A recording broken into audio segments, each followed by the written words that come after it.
Welcome to the next project. This is episode 3 of our Epiphone Les Paul that needed a new neck.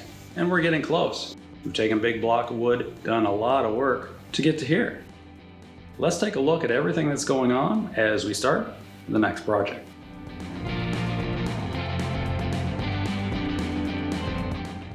I always seem to get in such a rush to get things done. I'm so excited and I always forget to do things, and this is no exception. I realized as I was about ready to glue new binding on the original fingerboard that there were a bunch of holes along the side of the neck. Well, when I peeled the original binding off, it left all the original side marker dot holes. So I needed to fill those up quick so I could get new binding stuck on the original fingerboard. Here I'm using some white ABS plastic binding, and I scrape it on the side that I'm going to glue on first. Here I'm using CA super glue to bind the binding onto the neck. I do wet the wood with some water first and then put a coat of CA on and then stick the binding right to that. Goes pretty quick. I do also use acetone to stick binding on. It depends on my mood and what's on hand and the size of the job I'm doing, things like that. Or, even if I want to just stick my fingers to something, super glue is the tool for that. With everything dried, it only took minutes really. I went back and I started planing down the excess binding away from the fingerboard. And this is kind of fun, makes nice little white curly things all over the place. It'll give you a bird's eye view of what's going on here.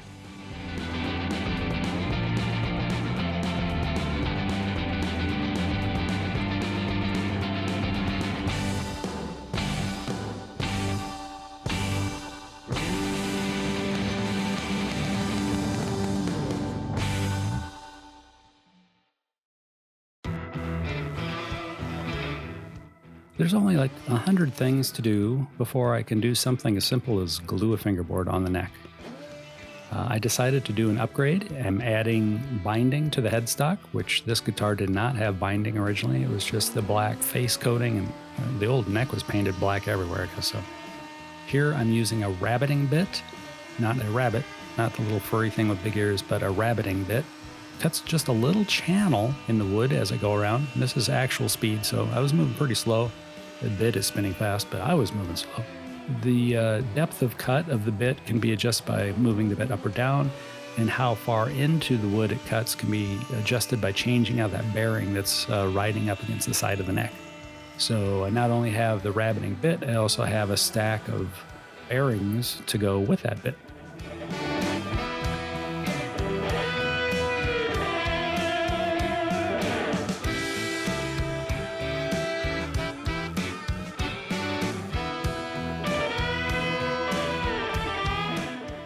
Doing a little manual work here to improve the open book gutter of that headstock shape. And the rabbeting bit or router bits won't really get into that tight of a notch. So just breaking out an old chisel and putting on my good glasses so I can see what I'm doing. And yeah, it looks all right. I think we're going to go with that.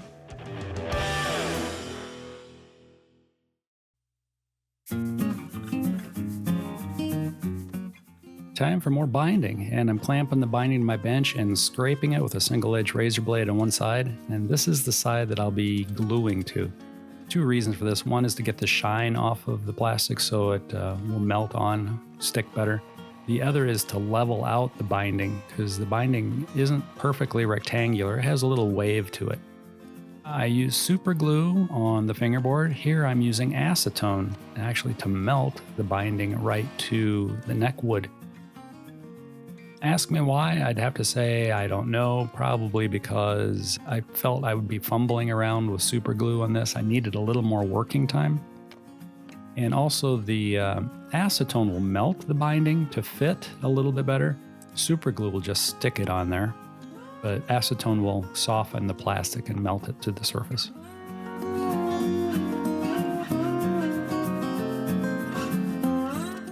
So I guess there are probably pros and cons to using acetone or CA. Maybe for like long straightaways along the side of a fingerboard, super glue is a great choice, or CA. Maybe around the big body shape of a guitar, CA would be great. Maybe for more intricate, delicate things, it could be a toss-up. In this case, I did use acetone just to help melt it right to the shape a little better. But I've used super glue in this instance before too, so don't follow me because I don't know what I'm doing or where I'm going. But my goal is always the results. As long as the result looks good, I really don't care. As long as it looks right and it's durable, that's what counts.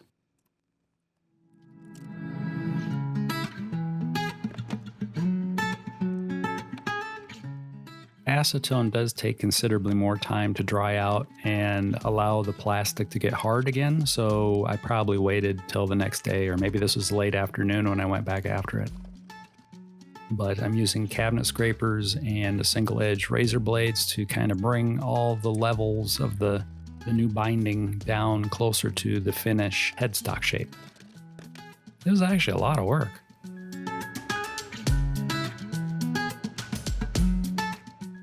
Oh, geez. I thought I was done with this. No. A lot more to do. Seems like there's always more. If it's not sanding, which there's always more sanding to do, there's more scraping to do. And usually one follows the other, and then they chase each other around a little bit too. Sometimes I'll scrape it, get it where I like it, then I'll sand it, and then I'm like, oh, it needs more scraping. Or I'll scrape it and sand it and yeah, it just goes around and around. Here we're attacking that book mat shape, trying to get it all nice and pretty up in there, and it did turn out all right. I'm really happy with this. It looks way better than factory.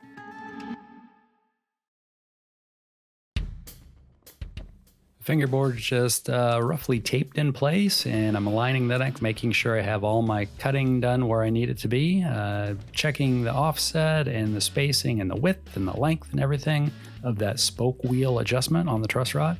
I was going to make a routing template for this, and I was like, nah, that's crazy for this little notch. So I decided to drill 2 holes and take a chisel to it. About halfway through, I was like, I should have just made a little bitty template and routed this out, and it'd been done in like 10 minutes. Instead, I did all this work and probably took me 20 minutes.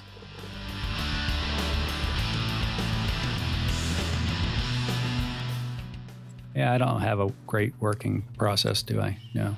I did harden the end of the fingerboard, the last fret there, with some super glue. I want to make sure that that wood stays in place when I press the fret in.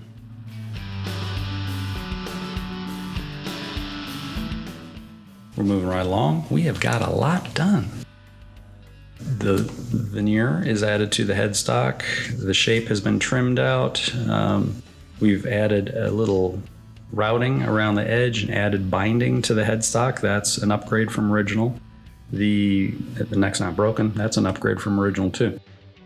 The factory fingerboard has had the factory binding removed and the marker dot holes plugged then.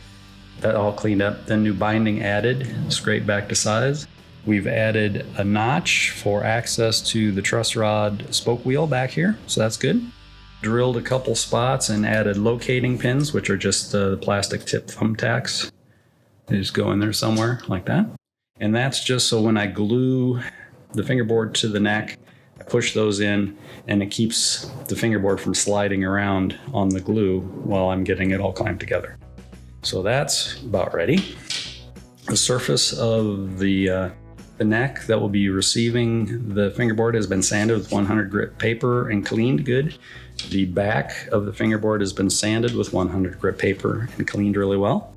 The truss rod is dropped in at the moment loosely. I will be putting just a couple little drops of an acrylic caulk in the trench, and then the truss rod will be squished into that and probably push out most of anything that I do put in there. I don't use silicone caulk because silicone caulk has an oily base to it. I don't want that oily base to interfere with the wood itself, potentially years down the road creating stains in wood. Don't want that.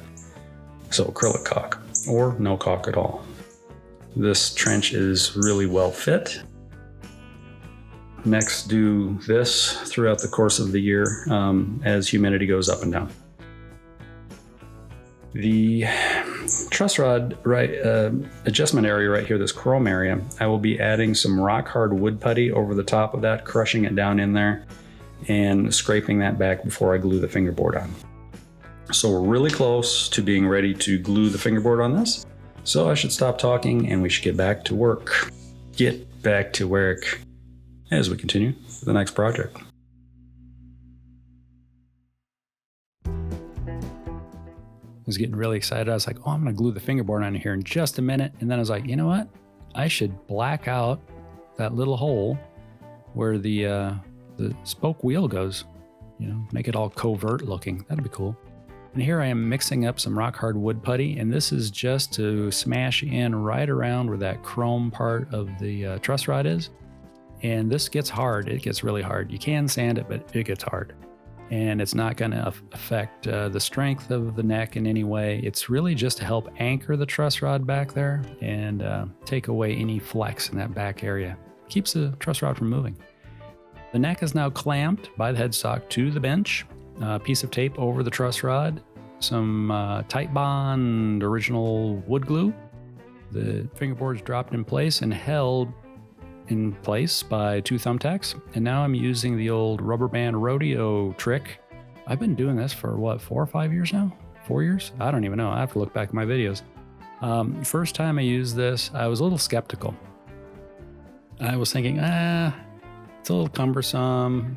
I'm not very graceful wrapping a rubber band around the neck. I'll tell you what, the more I use it, the more I like it. And I am kind of fumbling a little bit here, but overall it goes really fast. It holds the fingerboard to the neck incredibly well.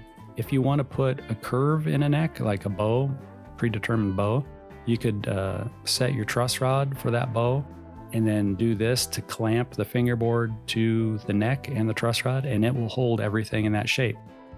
I have the truss rod set to neutral flat position. The neck was flat, the fingerboard was flat, so everything went on flat and stayed flat.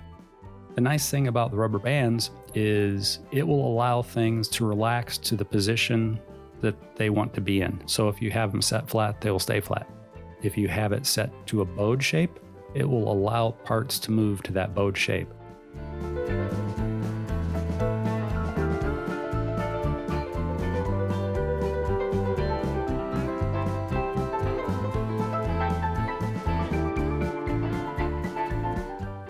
Maybe the real reason I use the rubber band for clamping is because it's fun to take it off. This is maybe the best part of the whole project, right about here, where I'm, not pulling the thumbtack out, but removing the rubber band clamp is pretty fun. I'd like to do this all day long. Whee! That's fun. Oh, it's a good time. The only issue I had with this clamp up was the tape that I used. I used some really aggressive sticky 3M tape instead of blue painter's tape, and it bonded to the neck really well. So it was a little bit of work to get it off of there.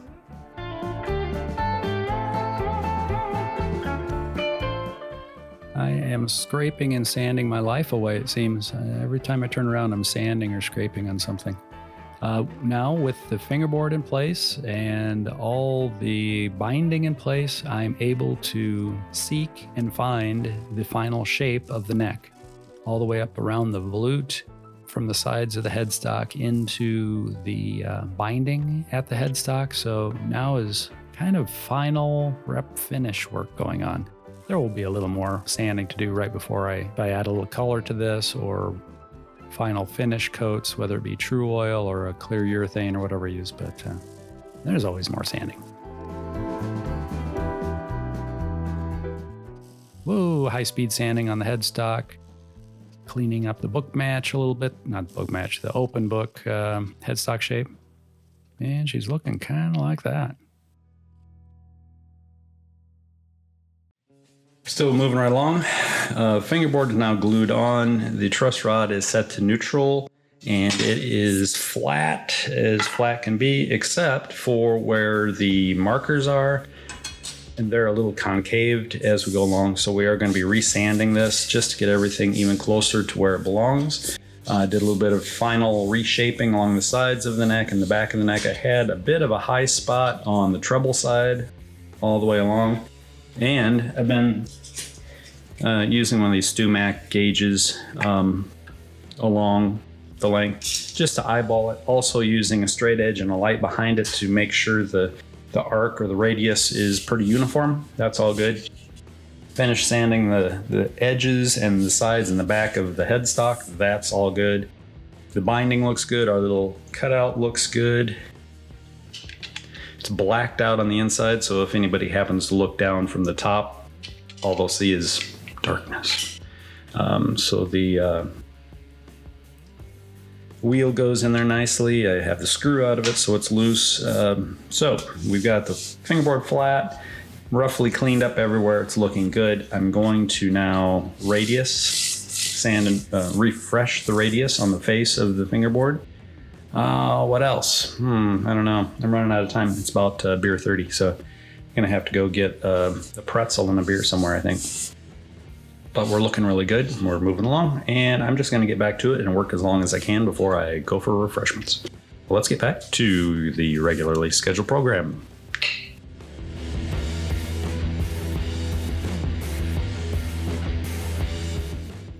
What are we doing here? Oh, we're checking the radius of the existing fingerboard. Well, apparently when I steamed it off of the neck, it kind of took a lot of the life out of it. It went from what should have been a 12-inch radius to like a 16 or 18-inch radius, and left the markers a little dehydrated and sunken. Whoa, put a beating on it. So I decided to go with a 14-inch radius instead of a 12. Why? Well, because that's kind of stuff I do. Sanding. Started out with, I think, 100 grit paper, it said, and working my way up to like 400 grit paper, progressively getting finer and finer, making it really nice. Getting the low spot sanded out, and it's going to be a really nice neck when it's done. We're getting closer. Very close.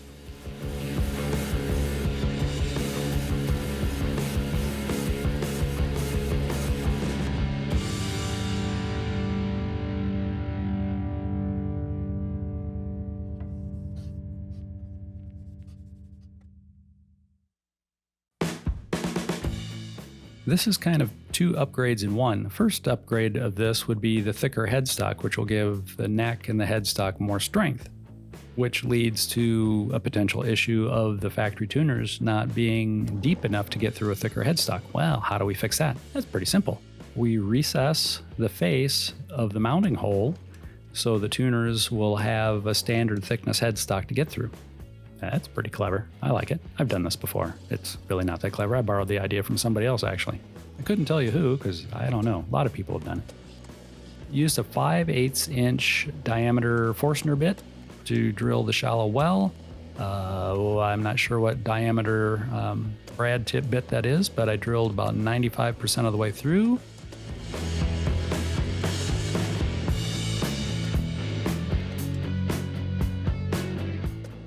Finished up my drilling from the back. It dropped in a tuner, and it's gonna look like that when done times 6. Hey, we're at the end of this video. Thank you very much for sticking with me. Please ring the bell, hit the thumbs up, subscribe if you haven't done so already. Please leave me a comment or two. I love hearing from everybody all around the world. Until next time, take care and bye.